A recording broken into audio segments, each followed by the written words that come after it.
जैसे ही सूर्यास्त का समय आया, संध्या का समय आया, भगवान ने हिरण्यकशिपु को जंघाओं पर पटक लिया। भगवान नृसिंह देहली पर विराजमान हो गए। देहली पर भगवान नृसिंह विराजमान हो गए, इसलिए देहली को भगवान नृसिंह का आसन माना गया।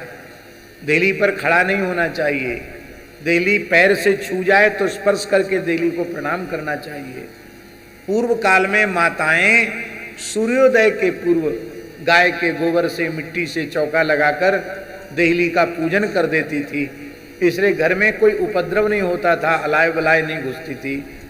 अब तो घरों में देहली ही नहीं है बिना रोक टोक, इसलिए कम से कम मुख्य द्वार पर तो देहली अवश्य बनानी चाहिए।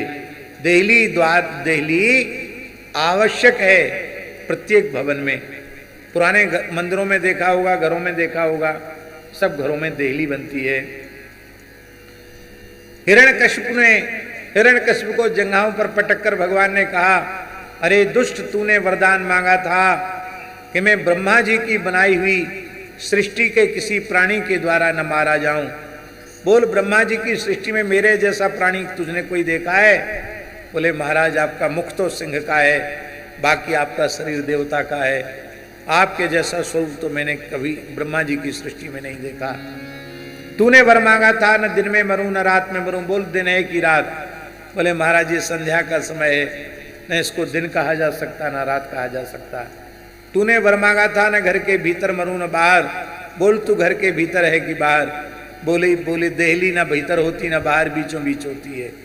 तूने वर मांगा था, न धरती पर मरूं न आकाश में, तू मेरी जंघाओं पर है। तूने वरदान मांगा था, मैं अस्त्र शस्त्र से न मरूं। बोल, मेरे हाथ में अस्त्र हैं कि शस्त्र? बोले, महाराज आपके प्रचंड नाखून, लगता है उन्हीं से आप हमारा उद्धार करेंगे। और भगवान ने कहा, ब्रह्मा जी के सभी वरदान सत्य हैं। बोले, एक तो बकाया है। क्या? मैंने कहा था 12 महीने में से किसी महीने में न मरूं।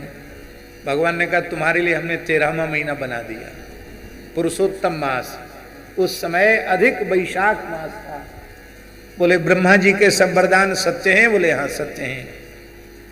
पुरुषोत्तम मास अभी जेठ में आने वाला है, इसका बड़ा महात्म्य है। पुरुषोत्तम मास में कोई भी सत्कर्म हजारों गुना हो जाता है, अनंत गुना हो जाता है।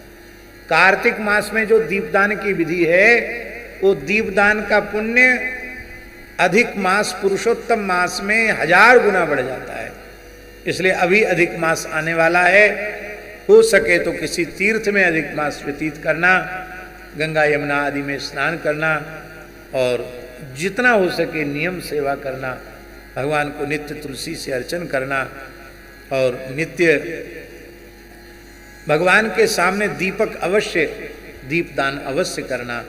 बोलो भक्तवत्सल भगवान की। श्री सीताराम। प्रतिदिन सत्संग एवं दर्शन के लिए श्री महाराज जी के ऑफिशियल चैनल को जरूर सब्सक्राइब करें।